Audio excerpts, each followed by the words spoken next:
Eh, yung lalaki naman. Ang sabi ng anak mo, wala daw kasalanan si Chris, kaya dapat hindi tayo magalit sa kanya. Aba, tayo bang di magagalit sa kanya? Eh, siya tong umiwan sa anak natin. Di ba? Pinagkatiwalaan natin siya, tapos anong gagawin niya? Tatarataduhin tayo? Wala pala siyang kwentang lalaki.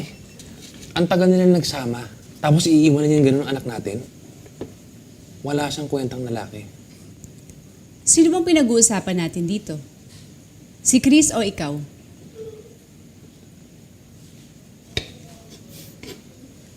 Ano? Anong pakiramdam na naulit sa anak mo ang ginawa mo sa akin? Masakit, di ba? Yang nararamdaman mo ngayon, i-multiply mo yan 100 beses. Ganyan pa rin ang nararamdaman ko ngayon.